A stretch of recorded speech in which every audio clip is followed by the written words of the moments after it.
4 గుళ్ళు గోపురాలు తిరిగేస్తే ధూపదీప నైవేద్యాలు జరుగుతున్నాయో లేదో చూసుకుంటే సరిపోదు. ఏపీ లాంటి రాష్ట్రంలో దేవాదాయ శాఖని హ్యాండిల్ చేయడం అంత ఈజీ కాదు.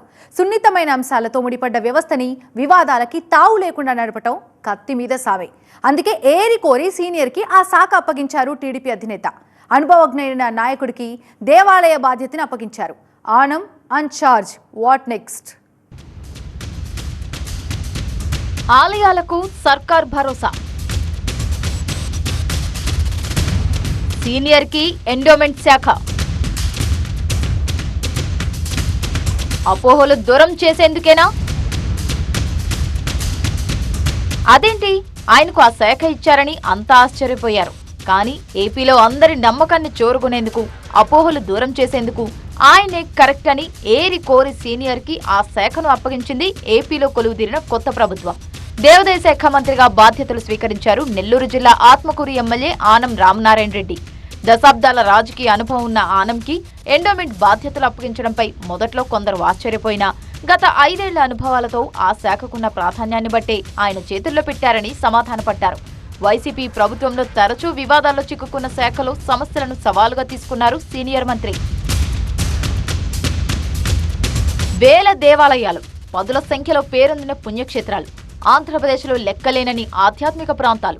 అందుకే రాష్ట్రంలో ఎండోమెంట్ శాఖ పాత్ర కీలకం. పవిత్ర పుణ్యక్షేత్రం తిరుమలలో అపచారం జరిగిందంటూ 5 ఏళ్లలో భక్తులు ఎన్నో సందర్భాల్లో బాధపడ్డారు.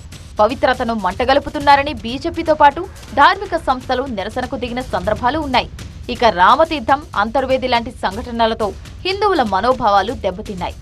ఆలయాల్లో అపచారంపై పెళ్లిబుకిన నిరసనలతో కొన్నిసార్లు ఉద్రిక్త సంఘటనలు రాష్ట్రాన్ని కుదిపేశాయి. ఇవన్నీ చూశాకే ఆ శాఖని సమర్థంగా నడపగల మంత్రి అవసరమని భావించారట సీఎం చంద్రబాబు. అందుకే అనుభవజ్ఞుడైన ఆనంకి ఆ బాధ్యతలు అప్పగించారని భావిస్తున్నారు.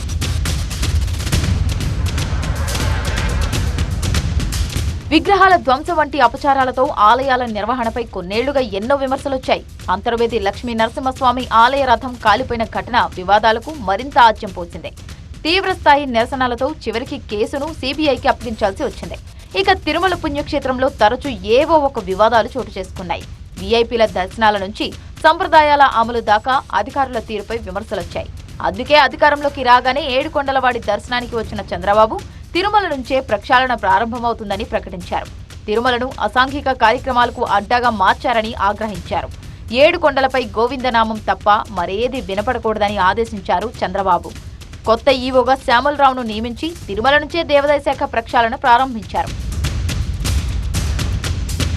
దేవాదాయ శాఖ బాధ్యతలను సవాల్గా తీసుకున్నారు ఆనం రామనారాయణ రెడ్డి. ఆలయ భూముల్ని కాపాడుతామని, ఆక్రమణకు గురైన భూముల్ని స్వాధీనం చేసుకుంటామని ప్రకటించారు. మొదటిసారి జరిగితే తప్ప, రెండోసారి జరిగితే స్వయంకృతాపరాధంగానే పరిగణిస్తామని తేల్చి చెప్పేశారు మంత్రి ఆనం. హిందూ ధర్మాన్ని కాపాడటమే దేవాదాయ శాఖ బాధ్యత అన్నారు మంత్రి ఆనం.